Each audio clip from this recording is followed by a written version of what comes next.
दोस्तों, दो बच्चों की एक माँ होती है और वह एक नौजवान लड़के के प्यार में पड़ जाती है और उस नौजवान के प्यार में लड़के के जाल में इस कदर उस माँ फंस जाती है कि वह अपने दो अनमोल छोटे जो बच्चे होते हैं, अपने उस आशिक के साथ मिलकर अपने ही बच्चों का गला रेत देती है, सिर्फ वह माँ हवस के लिए। दोस्तों, आखिरकार वह माँ क्यों अपने ही दोनों बच्चों का गला रेत देती है? कहानी के लास्ट तक बने रहिएगा और आप लोग जानेंगे कि क्यों अपनी माँ ने अपने बच्चों का गला रेत दे। दोस्तों, आप लोग से एक ही मेरी गुजारिश है कि मेरे चैनल को सब्सक्राइब कर दीजिए और लाइक कर दीजिए ताकि मेरा भी हौसला बढ़ता रहे। दोस्तों, चलो चलते हैं अब कहानी की ओर कि आखिरकार उस माँ ने अपने बच्चों का गला क्यों रेत दिया। दोस्तों, ये कहानी उत्तर प्रदेश राज्य के गोरखपुर जिले से ली गई है। दोस्तों, वहीं पे एक परिवार था और उस परिवार का मुखिया का नाम जगन्नाथ होता है और उस घर में उसकी पत्नी होती है और उसकी पत्नी का नाम नीलम होता है।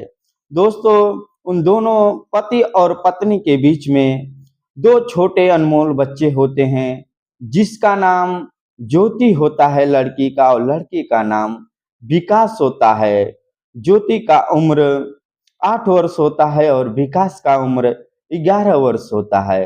दोस्तों, वह लोग अपना हंसी खुशी जिंदगी जी रहे होते हैं, लेकिन दोस्तों होता है क्या है कि वह लोग बेहद गरीब होते हैं और तंगी आ जाती है। किसी कारण उन लोगों के पास अब पैसा नहीं रहता है और कर्ज ले लेते हैं। दोस्तों, कर्ज लेने के बाद वहाँ जो जगन्नाथ होते हैं मजदूरी करते थे और शाम को अपना परिवार ही चलाते थे और वो कर्ज वालों का पैसा नहीं दे पाते थे और कर्ज वाले जो थे वो आते थे और धमकाते थे कि जगन्नाथ मेरा पैसा वापस दे दो, न तो बहुत मैं गलत कर दूंगा।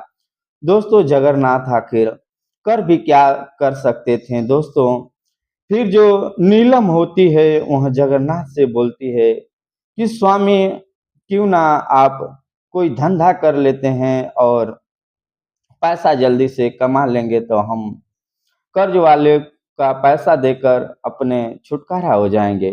दोस्तों, जगन्नाथ बोलते हैं कि हमारे पास पैसा भी नहीं है, हम कोई बिजनेस कैसे कर सकते हैं। दोस्तों, जो उसके शादी में नीलम के मिला हुआ था गहना वह जाती है मार्केट में और वह सोनार के पास बेचकर कुछ पैसा लेकर आती है। बोलती है कि आप चले जाओ और मुंबई में वड़ा पाव कोई बिजनेस कर लेना।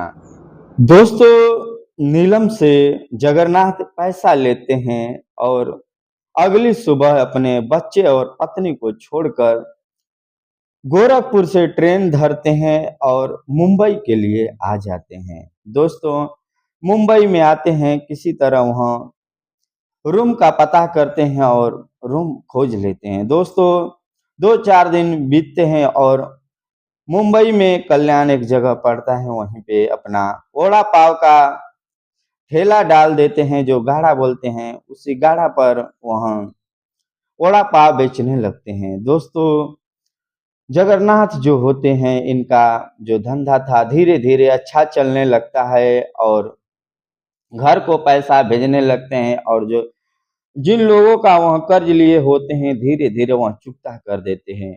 लेकिन दोस्तों, जगन्नाथ को यहाँ मुंबई में साल भर हो जाता है और वहाँ पे पत्नी जो होती थी नीलम और दो बच्चे। दोस्तों, वहाँ के पड़ोस के लोग नीलम को तरह तरह के ताना मारते थे और कमेंट करते थे कि इसका पति छोड़कर चला गया है, ये कैसे रह रही है। दोस्तों, कोई उसी में होता बुरा, कोई बोलता, कोई अच्छा बोलता। दोस्तों, यह सब बात सुनकर नीलम एक दिन जगन्नाथ को फोन लगाती है और बताती है कि पतिदेव, आपके गांव वाले और पड़ोस वाले मुझे तरह तरह के गलत बात बोलते हैं, क्यों ना मैं भी वहाँ पे आ जाऊं। दोस्तों जगन्नाथ बोलते हैं कि ठीक है आ जाओ। दोस्तों जगन्नाथ यहीं से टिकट उन अपनी पत्नी का कराते हैं और दोस्तों तो नीलम जो होती है अगली सुबह मुंबई आ जाती है। दोस्तों फिर क्या पति पत्नी का मिलन होता है और फिर बच्चे जो होते हैं उन लोगों को स्कूल में डाल दिया जाता है और दोनों बच्चे छोटे थे और पढ़ने लगते हैं। दोस्तों जो दोनों बच्चे थे वहाँ स्कूल चला जाया करते थे और जगन्नाथ जो होते थे वहाँ स्टेशन पर अपना वड़ा पाव बेचने जाया करते थे और पत्नी जो थी नीलम अकेला रहना करती और इसको अब उदास लगने लगता है। तो एक दिन जगन्नाथ से बोलती है कि क्यों ना मैं भी दुकान पर चलूं, आपका उसमें हाथ बटाऊंगी और मेरा भी मन लगा रहेगा। दोस्तों जगन्नाथ बोलते हैं ठीक है। दोस्तों जब नीलम जाती है ठेले पर तो दोस्तों जब ग्राहक नीलम को देखते थे तो एक के जगह एक पोड़ा पाव खाने के लिए आते थे तो दो लेते थे। दोस्तों कुछ लोग तो नीलम को देखने आते थे। दोस्तों नीलम बहुत बेहद खूबसूरत थी। दोस्तों जो भी देखता था तो देखता ही रहता था। दोस्तों अब इसका और दुगुना धंधा चलने लगता है। दोस्तों जब दुगुना धंधा चलने लगता है तो जगन्नाथ जो होता है वो दारू शराब पीने लगता है और डिस्को बार और बियर में वहाँ जाने लगता है। दोस्तों अब जो नीलम थी अब बहुत सोचने लगती है कि मेरे स्वामी को क्या हो गया। दोस्तों एक दिन अचानक से नीलम वड़ा पाव बेच रही होती थी और अपने पति के बारे में सोच रही होती, तभी अचानक से एक नौजवान लड़का आता है जिसका नाम आकाश होता है। दोस्तों वह आकाश गाड़ी से उतरता है और नीलम के दुकान पर जाता है और एक वड़ा पाव खाता है। दोस्तों वह वड़ा पाव खाता है और नीलम को पैसा देता है और उसमें से एक कार्ड निकाल कर देता है और बोलता है कि भाभी आपको कोई अगर दिक्कत हो मुंबई शहर में तो मुझे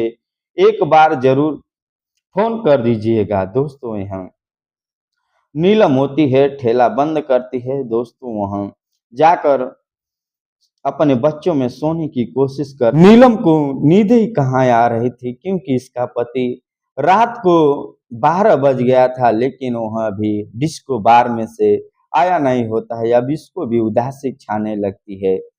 फिर इसके दिमाग में आता है कि वह जो लड़का नंबर दिया था उस पर क्यों ना फोन करता हूँ। दोस्तों वहाँ जो महिला होती है वह आकाश के नंबर पर फोन करती है, बोलती है हेलो, उधर से बोलता है हेलो, बोलती है ये इधर से आकाश बोलता है कौन, बोलता है कि जो आप ठेले पर वड़ा पाव खाए, तो बोलता है हाँ समझ गया, बोलो भाभी क्या तकलीफ है। दोस्तों धीरे धीरे जो नीलम होती है आकाश से बात करने लगती है। दोस्तों वह सब सुख दुख है अपनी बात शेयर करने लगती है और जो आकाश होता है वो भी अपना बात करने लगता है। दोस्तों धीरे धीरे इन दोनों में बात करते करते प्यार हो जाता है और वहाँ आकाश अक्सर ही ठेले पर आने लगता है और वहाँ अब दोनों में प्यार हो जाता है। दोस्तों जब प्यार हो जाता है तो आप लोग जानते ही होंगे कि अब मिलना जुलना इन दोनों में हो जाता है। दोस्तों अब कभी डिस्को बार में ये भी जाकर मिलने लगती है, अपना हवस मिटाने लगती है और उसका पति भी उधर अपना डिस्को बार में घूमता है। दोस्तों एक दिन जो नीलम होती है वहाँ अपने प्रेमी आशिक को आकाश को घर पर ही बुलाती है कि क्यों ना आज घर पर ही आओ। दोस्तों आकाश घर पर आता है और दोस्तों यह दोनों दरवाजा बंद कर कर अपना मिलन कर रहे होते हैं। दोस्तों तभी अचानक से उनका दोनों बच्चे जो आकाश होता है वहाँ आ जाता है। दोस्तों वहाँ खिड़की से झाँक कर देखता है तो उसकी माँ एक गैर मर्द के साथ वहाँ शारीरिक संबंध बना रही होती है। दोस्तों वहाँ जब दरवाजा खोलती है तो गेट पर इसका लड़का जो जिसका नाम विकास होता है वो खड़ा होता है। दोस्तों वहाँ घबरा जाती है और तो फिर वह विकास बोलता है कि आने दे पापा को, मैं सारी बात बताऊंगा। तो क्या करती है दोस्तों आखिरकार वहाँ जो माँ होती है बोलती है बेटा ऐसा नहीं बोलते हैं। दोस्तों वह डर जाती है और फिर आकाश को बोलती है कि कुछ इसका करना पड़ेगा। दोस्तों फिर जो आकाश होता है उस बच्चे का गला पकड़ लेता है, और जो विकास की माँ होती है अपने ही बच्चे का गला रेत देती है।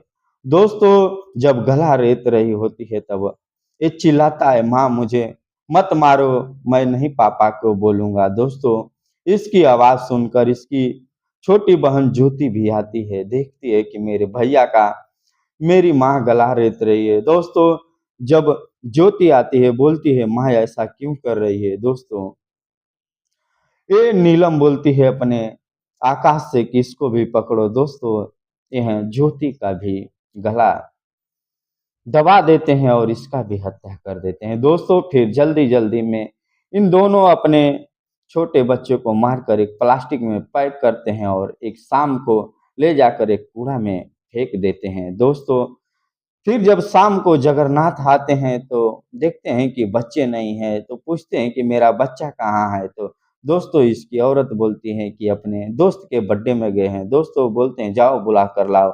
दोस्तों, इनका बच्चा रहेगा तब ना आएगा। दोस्तों, उसी में एक चोर छुपा हुआ था जो जगन्नाथ के घर में चोरी करने गया था, वह सब दृश्य देख रहा था, लेकिन उसका हिम्मत नहीं हो रही थी उन दोनों का जो करतूत कर रहे थे विरोध करने के। दोस्तों, फिर जगन्नाथ से जाकर सारी सच्चाई बताता है। दोस्तों, फिर जगन्नाथ होते हैं वो तुरंत फौरन पुलिस को सूचना देते हैं और पुलिस मौके पर पुलिस पहुंचती है और फिर छानबीन में जुड़ जाती है और कुछ ही घंटों में पता कर लेती है कि आखिर इसका दोनों बच्चे का कातिल कौन है।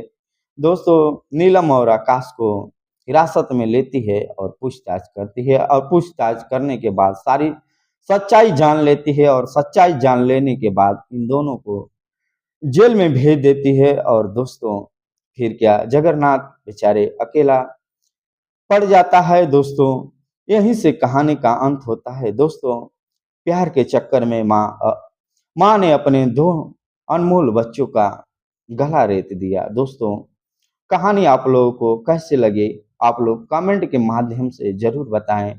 दोस्तों, फिर मिलेंगे कोई नई कहानी लेकर। दोस्तों, आप लोगों को तहे दिल से धन्यवाद।